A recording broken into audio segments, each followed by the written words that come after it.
Buenas tardes, muchas gracias al comité organizador del 55 Congreso Nacional de la Sociedad Matemática Mexicana. Mi nombre es Fabricio Pérez, mi tema es aprendizaje profundo usando derivadas de Fréchet, el problema geofísico de reconstruir el campo de densidades de un tipo de subsuelo. Este trabajo es en colaboración con la doctora Emilia Fregoso, el doctor Miguel Ángel Moreles y el doctor Edgar Alejandro Guerrero.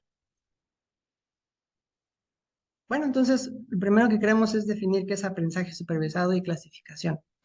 Supongamos que tenemos un conjunto conocido, que llamamos conjunto de entrenamiento, donde sabemos la clase a que pertenece cada elemento, ¿no? Tenemos dos clases, conjunto manzana y conjunto plátanos. Entonces, conocemos sus clases y lo que queremos es utilizar esta información para llevarlo a un algoritmo de aprendizaje que nos permita conocer un mapeo que sea capaz de tomar ejemplos no vistos que no estaban en el conjunto de entrenamiento y predecir a la clase a la que pertenece ese elemento, ¿no? Eso es clasificación. Bueno, ese conjunto finito de n elementos que llamamos T, como decía yo, es pares, que lo que hace es relacionar elementos del dominio con sus correspondientes imágenes en el codominio, ¿no? Entonces, lo que queremos es crear una función f, construirla paramétricamente, que sea capaz de relacionar estos elementos x y a su correspondiente y, ¿no? Esto se puede hacer con aprendizaje profundo y en particular podemos entrenar una red neuronal n con ese conjunto T, ¿no? Nos interesa el problema de reconstruir densidades. Tenemos un campo escalar en 3 dimensiones. Tenemos un cuerpo que tiene densidades 1, que es la parte oscura, y alrededor un medio circundante que tiene densidad 0, ¿no? Entonces lo que queremos es crear una red neuronal que sea capaz de eh, relacionar los puntos 3D con su correspondiente densidad, ya sea 1 o 0. Aquí un ejemplo de una red neuronal que es pues un conjunto de nodos llamados neuronas, los puntos son neuronas, y bueno, las conexiones son las flechas, ¿no? Pues aquí tenemos una red neuronal completamente conectada, tenemos la capa 0, y bueno, se relaciona con todas las neuronas de la capa 1. A su vez, la capa 1 se relaciona con todas las neuronas de la capa 2, y la capa 2 con todas las de la 3. La capa final se llama capa de salida, y las capas intermedias también se llaman capas ocultas, ¿no? Por eso se puede especificar como un arreglo de enteros. Aquí tenemos 2, 2, 3 y 2. Entonces, es importante el orden y la secuencia de enteros, lo que define la arquitectura de la red neuronal. Matemáticamente, una red neuronal es una composición sucesiva de funciones afines. Las funciones afines son estas, las zetas, ¿no? Entonces, W es la matriz de pesos, que es una transformación lineal aplicada a pues cada salida de la red en la capa L, ¿no? A eso se le suma un vector de sesgos. Entonces eso produce una función afín, una transformación afín. Esa transformación afín se le aplica a una función de activación que le da el carácter no lineal para poder detectar no linealidades entre los datos, ¿no? Entonces aquí una función de activación pues conocida y utilizada es, por ejemplo, la tangente hiperbólica, ¿no? Y aquí ilustro con matrices la capa 1, la capa 2 y la capa 3, ¿no? Bueno, entonces el entrenamiento de esta red neuronal depende de X y C, ¿no? ¿Quiénes son X y C? Bueno, la NN se compone de pesos y sesgos, que vamos a llamar X, y al fijar T, lo que queremos es entrenar. Y entrenar esa red neuronal es optimizar ese vector de pesos y sesgos, ¿no? Eso se puede lograr minimizando un funcional de costo C, como este, ¿no? Pues aquí tenemos el promedio de la mitad del cuadrado de las diferencias entre la imagen correcta, es decir, el valor correcto que está asociado al punto de entrada menos lo que obtiene el modelo de la red, ¿no? Entonces, esa es la diferencia entre la verdad y nuestra estimación, nuestro modelo. Entonces, ¿quién es AL? Pues AL es justamente la evaluación completa de la red, desde la capa inicial hasta la capa final de la red neuronal, ¿no?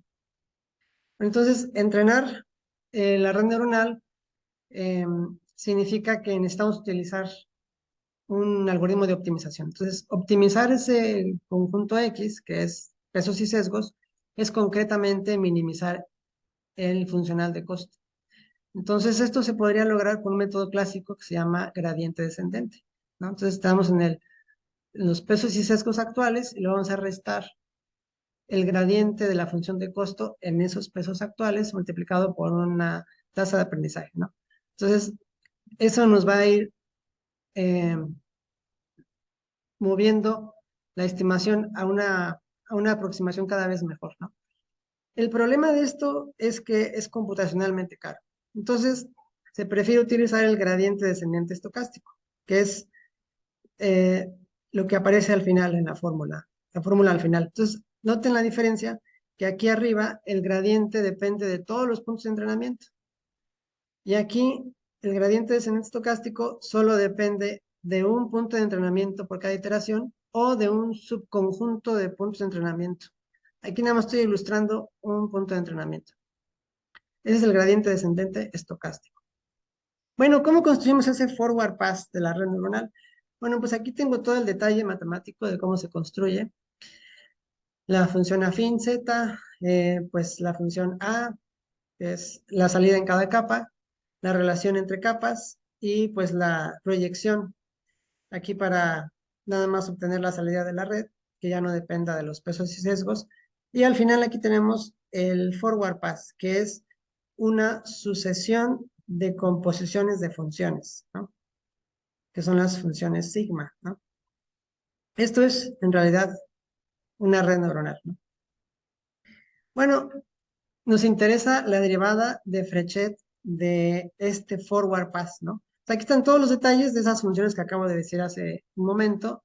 Estas son las derivadas de z, de a, de la función sigma, de la proyección. Y al final aquí tenemos la derivada del forward pass, ¿no? Que es igual a un HL. Ahorita vamos a definir quién es esta delta L y quién es SHL. Bueno, entonces aquí está la derivada de Frechet de ese forward pass en su forma extensa. Es esta. Mm, Todo esto es igual a un HL. Entonces, ¿quién es ese HL? Es este conjunto de, pues, matrices y es una expresión larga, es una expresión muy complicada, digamos, y computacionalmente cara, ¿no? Habíamos dicho que íbamos a definir quién es sigma L. Sigma L es una matriz diagonal para la capa L que contiene todas las derivadas parciales de la función de activación, ¿no? Bueno, entonces, esta es computacionalmente cara y pues eso no es práctico dárselo a la computadora. Entonces, lo que se hace es tener la derivada de Frechet en su forma recursiva. Y esto nos da paso a el conocido backpropagation. Entonces, se define esta relación de recurrencia, donde tenemos que la matriz BL es la matriz delta L y la BL, la capa L, una capa intermedia, pues se define recursivamente con esta relación. Entonces, la forma recursiva de la derivada de Frechet del forward pass AL es esto. Ahora bien, como los puntos de entrenamiento están fijos, solamente nos interesa esta parte. Entonces, en realidad lo que queremos es la derivada parcial de Frechet del forward pass con respecto a los pesos y sesgos. Y aquí está.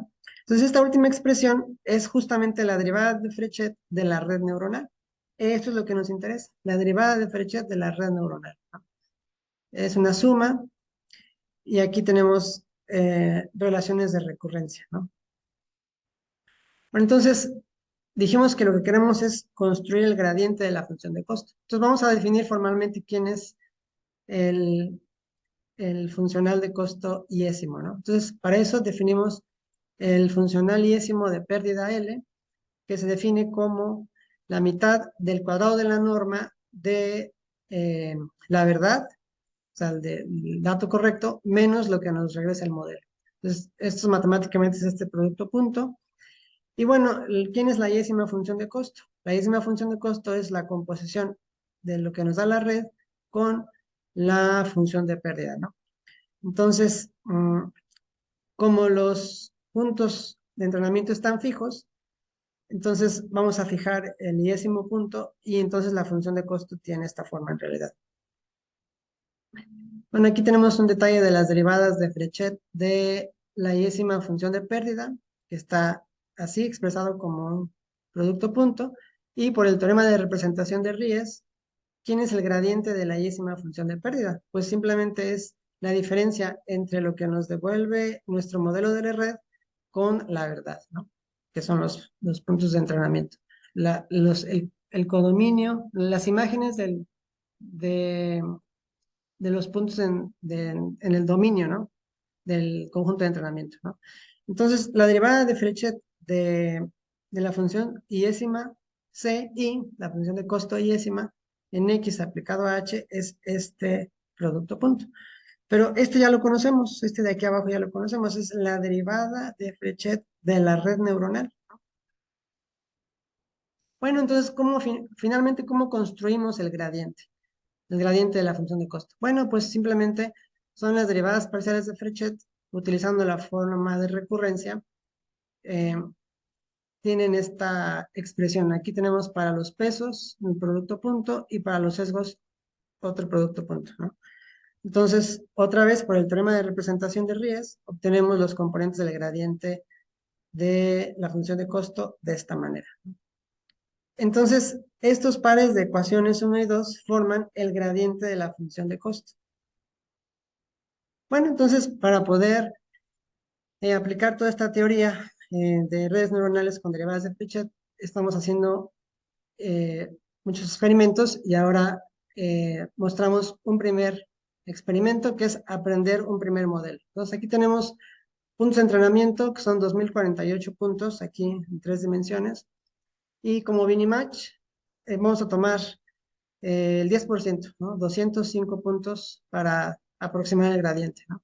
Entonces, es el diseño de la red neuronal. Noten que es una red neuronal muy grande. En este caso particular, son 100 neuronas en las capas intermedias. Y pues, esto es lo que encontramos que daba buen resultado. Entonces, la inicialización es la alineación de Javier con la función de activación tangente hiperbólica. Esta tasa de aprendizaje son 100.000 iteraciones y se tarda alrededor de 4 horas en resolver el problema. El último valor de la función de costo es este. Y bueno, aquí tenemos eh, las densidades verdaderas y aquí está la reconstrucción de las densidades mediante la red neuronal, ¿no? Entonces podemos ver que pues se detecta aquí en el centro la presencia de este cuerpo, ¿no? Aquí la escala es muy similar al valor de densidad del verdadero, es 1, y aquí las densidades más altas valen 0.8 o un poco más de 0.8 de densidad, ¿no? Bueno, entonces el primer modelo. Ahora vamos con un segundo modelo.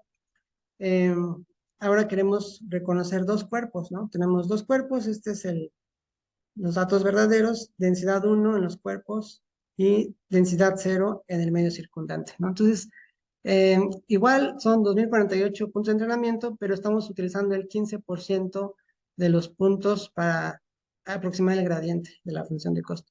Entonces, otra vez la red neuronal se diseña de la misma manera, misma inicialización, misma función de activación, misma tasa de aprendizaje, mismas iteraciones. Como tenemos más puntos en el minibatch, esto se tarda alrededor de 5 horas, ¿no?